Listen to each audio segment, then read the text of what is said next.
PT diagram हो। PT diagram भनेको pressure temperature diagram, यसलाई फेज डायग्राम पनि भन्छन्। फेज डायग्राम भनेको पीबीटी प्रेसर भोल्युम र टेम्परेचरको diagram, PBT diagram phase diagram. तर त्यो 3 डाइमेन्सनल फिगर हो। 3 डाइमेन्सन फिगर बोर्डमा लेख्न, क्लासमा लेख्न, आफूलाई बुझाउन पनि गाह्रो हुने हुनाले 2 डाइमेन्सन फिगर बनाएको। 2 डाइमेन्सन फिगरमा पनि त्यही कुरा एक्सप्लेन गर्न सक्ने भएकोले 3 डाइमेन्सनल फिगरलाई रिड्युस गरेर 2 डाइमेन्सनल फिगर प्रेसर र टेम्परेचरको डायग्राम 2 डाइमेन्सनल फिगरबाट एक्सप्लेन गर्छन्। त्यसैले पीटी डायग्राम पनि phase diagram. Actually P pressure volume र टेम्परेचरको डायग्राम, पी भी टी डायग्राम फेज डायग्राम हो। पीबीटी डायग्राम फेज डायग्राम हो। पीबीटी में पी र टी को प्रेसर र टेम्परेचर को डायग्राम पनि फेज डायग्राम हो। PT diagram is also called phase diagram.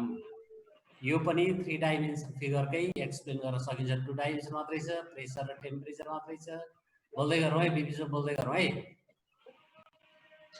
45 sir नबुझेको सोधिहालौँ। पीबीटी डायग्राम भनेको चाहिँ फेज डायग्राम हो।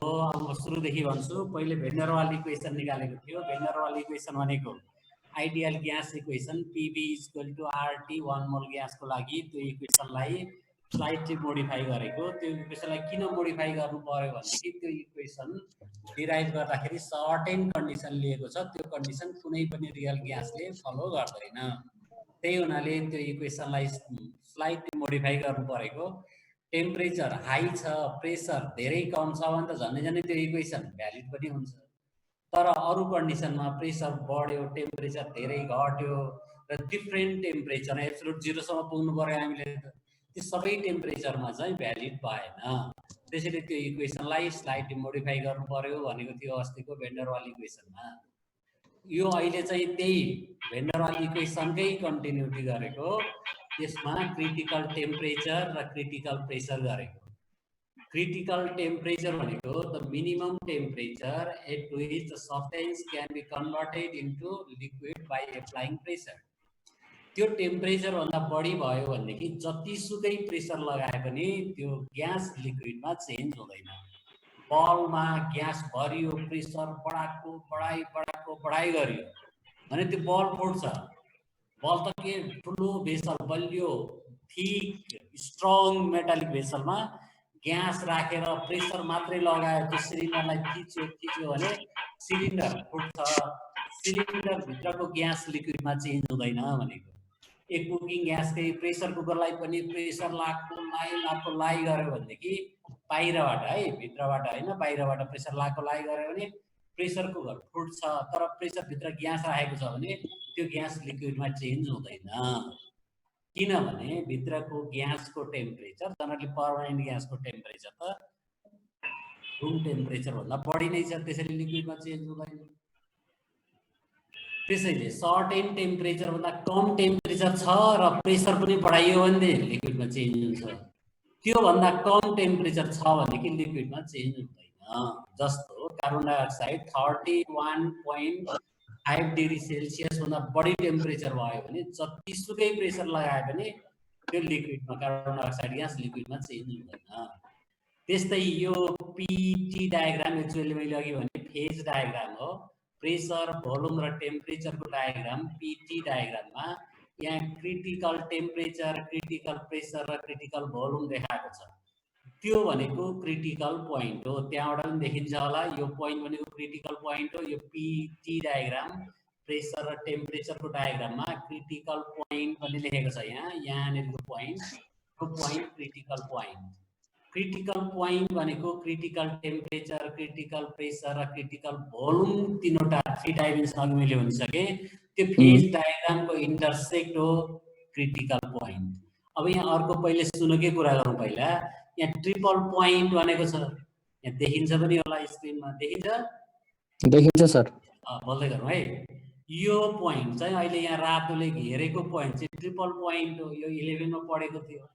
Triple point is that point means temperature at which a substance is found in solid state, liquid state, and gas state. And gases, all states. Is coexistent. Temperature at which substance is found in three state coexistence of solid state, liquid state, and gas state of matter.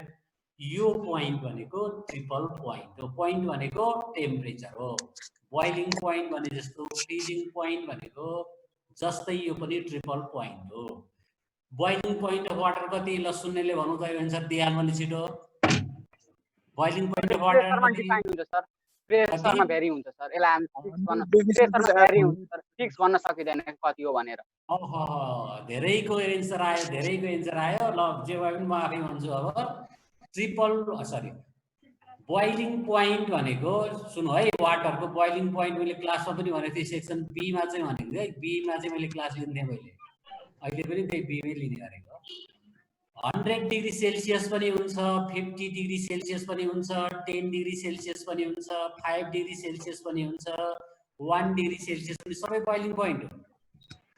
त्यो surrounding प्रेसरमा boiling point of water कति भन्दा सबै answer correct छ, तर question सोध्नु पर्यो कति प्रेसरमा हो भन्नु पर्यो। एटमोस्फेरिक प्रेसरमा हो भनेदेखि चाहिँ 760 mmHg मा हो भने, एटमोस्फेरिक प्रेसरमा हो भने boiling point of water 100 degree Celsius atmospheric pressure. जस्तै यहाँ भ्यालीमा बसेको छ भने भ्यालीको प्रेसर एटमोस्फेरिक प्रेसरमा कम छ, 96 डिग्री 97 डिग्री सेल्सियसमै वाटर बोइल हुन्छ। त्यसैले बोइलिङ पोइन्ट भनेको टेम्परेचर फिक्स्ड भएन, that depends on pressure also. तर बोइलिङ पोइन्ट भनेको चाहिँ प्रेसर कन्स्ट्यान्ट राखौँ है, एटमोस्फेरिक प्रेसर 100 डिग्री। त्यसैले पोइन्ट भनेको टेम्परेचर भनेको बोइलिङ टेम्परेचर भनेको। त्यस्तै मेल्टिङ पोइन्ट भनेको मेल्टिङ टेम्परेचर, प्रेसर कन्स्ट्यान्ट छ है। भने जस्तै बोइलिङ पोइन्ट मेल्टिङ पोइन्ट भनेको डबल स्टेट।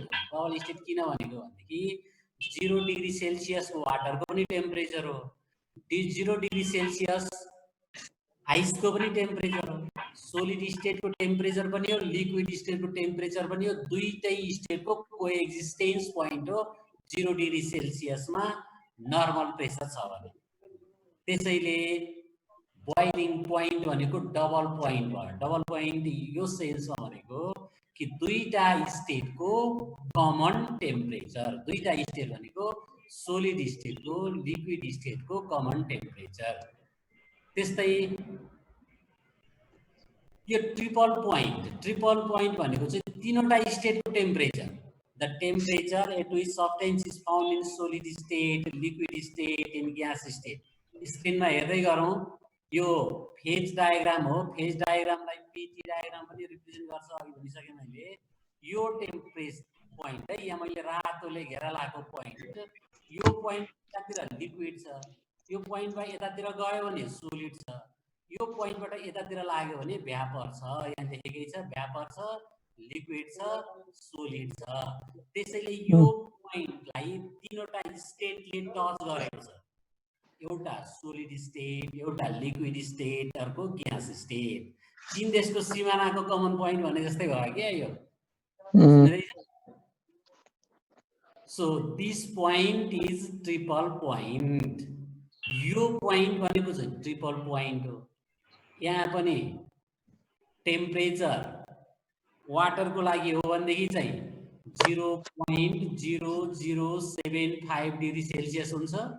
प्रेसर 4.58 mmHg भयो भने, प्रेसर 4.58 mmHg, mmHg 4 टोर जति 5 टोर जति प्रेसर भयो भने वाटर को बोइलिङ पोइन्ट 0.0075 डिग्री सेल्सियस। यति टेम्परेचर वाटर बोइल हुन्छ। यो टेम्परेचर भनेको मेल्टिङ टेम्परेचर पनि हो, यो टेम्परेचर भनेको भ्यापरको टेम्परेचर पनि हो। यो तीनैवटा पोइन्ट यो पोइन्टमा इन्टरसेक्ट गरेकोले यो ट्रिपल पोइन्ट, यो चाहिँ पहिले पढिसकेको हो। ट्रिपल पोइन्ट भने जस्तै अर्को पोइन्ट छ यहाँनिर हेरौँ, क्रिटिकल पोइन्ट। यो क्रिटिकल पोइन्ट भनेको नि त्यस्तै पोइन्ट हो। प्रेसर भोल्युम र टेम्परेचरकै पोइन्ट हो यो फेज डायग्राम, अर्को पोइन्ट हो यो फेज डायग्रामको पोइन्ट हो यो। त्यस्तै फेज डायग्रामकै अर्को पोइन्ट हो यो ट्रिपल पोइन्ट, फेज डायग्रामकै अर्को पोइन्ट हो यो पोइन्टमा चाहिँ टेम्परेचर यहाँ टी क्रिटिकल लेखेको छ। The temperature above which the substance can be converted into liquid only by applying pressure। त्यो टेम्परेचर भनेको क्रिटिकल टेम्परेचर हो। क्रिटिकल टेम्परेचरको करेस्पोन्डिङ प्रेसर क्रिटिकल प्रेसर र करेस्पोन्डिङ भोल्युम क्रिटिकल भोल्युम हो। So this point is critical point. र यो पहिले भनिसकेको कुरो मैले रिभिजन गरिदिएको, ट्रिपल पोइन्ट त सबैलाई थाहा छ, पहिले भनेकै हो। क्रिटिकल पोइन्ट, क्रिटिकल पोइन्टमा क्रिटिकल टेम्परेचर क्रिटिकल प्रेसर र क्रिटिकल भोल्युम त्यो निकाल्ने हो भेन डर वाल इक्वेसन। सर हजुरको आवाज नै अलिकति सानो आएको छ। हजुर हजुरको आवाज अलि सानो आएको छ के? खै सारो सारो बोलिरहेको छ त। ठीक छ सर, आइरहेको छ।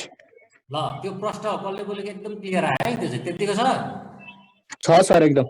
कति राम्रो, त्यतिको आवाज भयो त भइगयो नि। अब यो नेटको धेरै प्रब्लमहरू हुन सक्छ। यो ग्राफको कुरो बुझियो? क्रिटिकल पोइन्ट अझ एकचोटि बुझाइनु पर्यो सर। ल ल ल क्रिटिकल पोइन्ट म फेरि एकचोटि भन्छु। म ट्रिपल पोइन्ट एउटा रिपिट गरेँ। ट्रिपल पोइन्ट भनेको चाहिँ तीनवटा स्टेटको कमन पोइन्ट, सोलिड स्टेटको, लिक्विड स्टेटको, ग्यास स्टेटको कमन पोइन्ट भनेको। एउटा जिल्लाकै एउटै सिमाना एउटा कमन पोइन्ट भयो।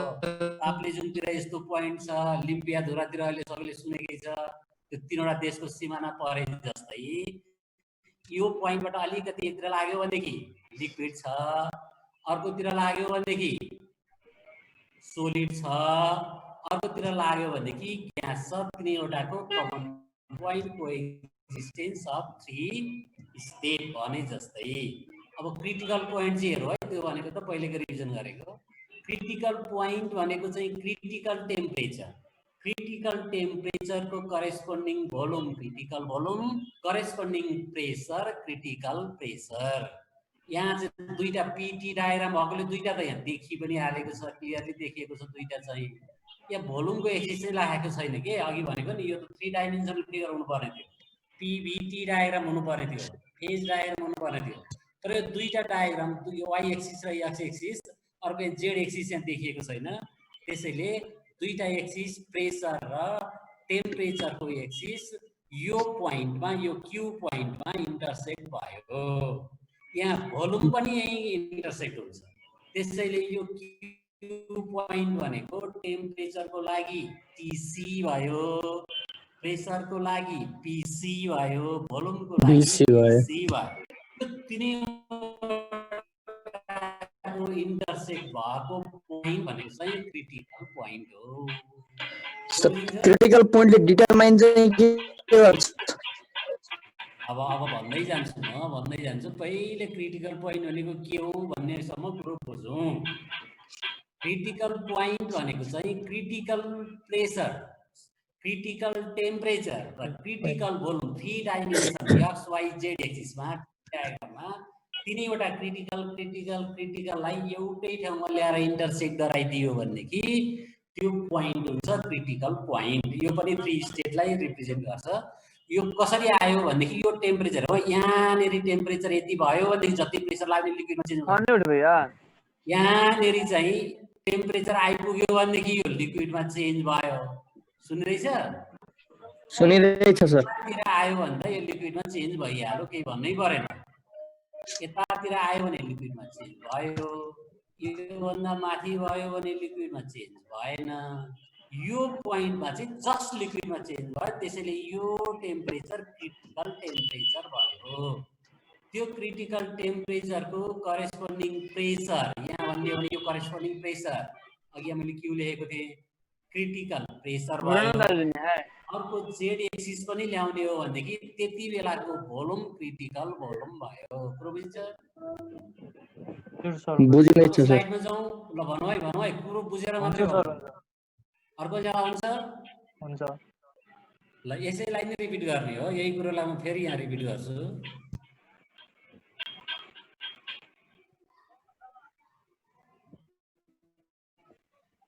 त्यसैलाई रिपिट गरेको है, यहाँ चाहिँ त्यही फिगरलाई रङ्गीन बनाएको छ। यो पोइन्ट भनेको क्रिटिकल पोइन्ट हो। देखिँदैछ, स्क्रिनमा देखिँदैछ? हजुर सर देखिन्छ। भन्नु है, केही सिकेर मात्रै जाने है, यो हेर्ने मात्रै होइन। यो पोइन्ट अघि भनेकै क्रिटिकल पोइन्ट हो। यो पोइन्ट भनेको ट्रिपल पोइन्ट हो। यहाँ मैले घेरा लाएको पोइन्ट यहाँ पी लेखिदिएँ। यो पी लेखेको पोइन्ट चाहिँ ट्रिपल पोइन्ट हो। यो साइडतिर सोलिड छ, यहाँ लिक्विड छ, यहाँ ग्यास छ, यो पोइन्ट कमन भयो। यो चाहिँ क्रिटिकल पोइन्ट अघि मैले भर्खरै भनेको थिएँ, त्यसैलाई नै देखाएको हो। जस्तो वाटरको क्रिटिकल टेम्परेचर 374.4 डिग्री सेल्सियस हुने रहेछ र त्यसको प्रेसर हुने रहेछ 219.5 एटमोस्फेरिक प्रेसर। अनि सजिलोको लागि चाहिँ यो कार्बन डाइअक्साइड अघि मैले भनेको थिएँ, कार्बन डाइअक्साइड 31 डिग्री सेल्सियस, यो भन्दा बढी 32 भयो भने कार्बन डाइअक्साइड कहिल्यै पनि लिक्विडमा चेन्ज हुँदैन। यति बुझ्नु न, 32 डिग्री सेल्सियस भयो भने कार्बन डाइअक्साइड लिक्विडमा चेन्ज हुँदैन। 30 डिग्री भयो भने पनि लिक्विडमा चेन्ज हुन्छ। 31 सम्म भयो भने लिक्विडमा चेन्ज हुन्छ। 31.5 हो, त्यो 531 छ। 31 32 भयो भने चाहिँ जतिसुकै प्रेसर लाए पनि त्यो कार्बन डाइअक्साइड भएको भेसल फुट्छ। सिलिन्डरमा राखेको भने सिलिन्डर ब्रस्ट हुन्छ तर लिक्विडमा चेन्ज हुँदैन। त्यो क्रिटिकल टेम्परेचर। क्रिटिकल टेम्परेचरको ग्राफमा म यहाँ ग्राफमा देखाउँछु त्यही कुरोलाई। यो चाहिँ पीबी डायग्राम हो। यसमा यहाँ हेरौँ, त्यही अघि भनेकै कार्बन डाइअक्साइडको क्रिटिकल टेम्परेचर 31.04 डिग्री सेल्सियस अलिकति बढी हुन्छ भनेको थिएँ। अब त्योभन्दा बढी जस्तो यहाँ 50 भयो। हेरौँ है, प्रेसर बढाउँदै लग्यो, लिक्विडमा चेन्ज भएन। यहाँ पनि ग्यासै थियो, प्रेसर बढ्यो बढ्यो बढ्यो बढ्यो, केमा राखेको कार्बन डाइअक्साइड, सिलिन्डर फुट्ने बेला भइसक्यो, ब्रस्ट भइसक्यो, लिक्विडमा चेन्ज भएन। कतिमा? एकजनाले भन्नु त, स्लाइड देख्ने मान्छेले भन्नु, एकजनाले भन्नु ल, एकजनाले भन्नु 50 डिग्री सेल्सियसमा। राम्रोसँग बुझौँ अनि किताबको डेरिभेसन हेरौँ न। डेरिभेसन पनि अनलाइन हो भने पुरा पर्दैन पनि भयो। अब टेम्परेचर घटाएर यहाँ 40 आयो है, ग्राफ यहाँ हेर्नु 40। अघिको यो लाइन 50 को लाइन हो, आइसोथर्मल कर्भ डर गरेको त हो नि। यो 40 मा ल्याइयो, 40 मा ल्याइयो, 40 मा ल्याइयो, 40 मा ल्याइयो, 40 मा ल्याइयो, प्रेसर बढेको बढै भयो, कन्टेनर फुट्ने बेला भइसक्यो, लिक्विडमा चेन्ज भएन। यहाँ पनि लिक्विडमा चेन्ज भएन, 50 मा पनि भएन, 40 मा पनि भएन। अब 30 मा है, त्यही सिलिन्डरको ग्यासलाई घटाइयो। 30 डिग्रीमा यहाँबाट सुरु गर्यो, प्रेसर बढाउँदै गयो बढाउँदै गयो बढाउँदै गयो बढाउँदै गयो बढाउँदै गयो बढाउँदै गयो बढाउँदै गयो, अलिकति जस्ट यति प्रेसर हुँदाखेरि चाहिँ यो लिक्विडमा चेन्ज भयो। त्यसैले यो साइडको प्रेसर भनेको क्रिटिकल प्रेसर भयो। यताबाट अघि घटाउँदै ल्याएको टेम्परेचर थियो नि, यो टेम्परेचर भनेको 31.04 डिग्री सेल्सियस भयो। त्यो प्रेसर चाहिँ क्रिटिकल प्रेसर भयो। यो क्रिटिकल टेम्परेचर भयो, यो प्रेसर चाहिँ क्रिटिकल प्रेसर भयो र यति बेलाको volume critical volume. Understood? Yes sir. फेरि म एकपल्ट भन्छु। Temperature 50 degree Celsius carbon dioxide gas सिलिन्डरमा राख्यो। सिलिन्डरलाई बाहिरबाट प्रेसर दिएको त्यो ट्युबमा हावा हाल्छ नि गाडीको ट्युबमा, त्यसै गरी प्रेसर दिएको गरेको त्यो लिक्विड चेन्ज भयो कि भएन? 50 डिग्री सेल्सियस लिक्विड चेन्ज भयो कि भएन? भएन। अब त्यसलाई चिसो पार्यो, चिसो त पानी हाल्दै पनि भयो, आइस हाल्दै पनि भयो। 40 डिग्री सेल्सियस सिलिन्डरलाई टेम्परेचर घटाएर 40 डिग्री गरेपछि प्रेसर बढाई पिस्टन राखेको छ भने कसले गरेको? पिस्टन थिचेको अहिले पनि यो सिलिन्डर फुट्नै आँटिसक्यो, ब्रस्ट हुन आँटिसक्यो, लिक्विडमा चेन्ज हुँदैन। अब चाहिँ प्रेसर 30.04 डिग्री सेल्सियस बनायो सिलिन्डर भित्रको प्रेसर। त्यो सिलिन्डरलाई थिचेको थिचै पिस्टन राखेर थिच्न नि मिल्छ, थिचेको गर्दाखेरि भोल्युम चाहिँ यति भयो, जस्ट लिक्विडमा चेन्ज भयो है। अहिले चाहिँ यस सर, लिक्विडमा चेन्ज भयो, जस्ट लिक्विडमा चेन्ज हुने बेलाको प्रेसर भनेको क्रिटिकल प्रेसर, त्यो टेम्परेचर भनेको क्रिटिकल टेम्परेचर, अनि त्यति बेलाको भोल्युम भनेको क्रिटिकल भोल्युम, र ती सबै कन्स्ट्यान्ट भनेको क्रिटिकल कन्स्ट्यान्ट, र त्यो पोइन्ट भनेको अघि नै भनिसके क्रिटिकल पोइन्ट। ट्रिपल पोइन्ट भने जस्तै, ट्रिपल पोइन्ट भने जस्तै अहिलेको त्यो पोइन्ट आयो क्रिटिकल पोइन्ट। क्रिटिकल पोइन्ट भनेको अब तीनवटा ग्राफ भनेपछि त एक्स वाइ जेड एक्सिस हो, तीनवटाले इन्टरसेक्ट भइहाल्यो कोअर्डिनेटेड स्पेस। भोल्युमतिरको एक्सिस टच गरेको एक्सिस क्रिटिकल भोल्युम, प्रेसरतिरको क्रिटिकल प्रेसर, टेम्परेचरतिरको क्रिटिकल टेम्परेचर, त्यो तिनवटा इन्टरसेक्ट भएको क्रिटिकल पोइन्ट अघि मैले भने। अनि त्यो एकैचोटि भन्दाखेरि चाहिँ क्रिटिकल कन्स्ट्यान्ट, ती कन्स्ट्यान्टहरु क्रिटिकल कन्स्ट्यान्ट एकैचोटि भन्दाखेरि त्यो पोइन्ट भनेको क्रिटिकल पोइन्ट, र छुट्टा छुट्टै भन्दाखेरि चाहिँ critical temperature, critical pressure, critical volume use हुने हो sir LPG liquefied petroleum gas कुरा नि। अब यो सकेपछि यो पनि भयो क्रिटिकल टेम्परेचर प्रेसर भन्ने दुईटा वर्डलाई मात्रै क्लियर गरे अहिले मैले अहिलेसम्म, थप भएको छैन। अब एउटा सानो डेरिभेसन हेरौँ, त्यसलाई एप्लाई गर्नुपर्छ, त्यसो भए मात्रै काम लाग्छ। यस यस सर कुनै पनि बडीको सर क्रिटिकल टेम्परेचर भन्दा माथिको टेम्परेचर कति प्रेसर दिँदा पनि त्यसको कुनै स्टेट चाहिँ चेन्ज हुँदैन भन्न खोजे है? के क्रिटिकल भन्दा बढी पनि हुँदैन भनेको? अब तिनीहरूको त अघि मैले त्यो देखाएको पनि थिएँ, स्लाइडमा देखाएको पनि थिएँ, डिफ्रेन्ट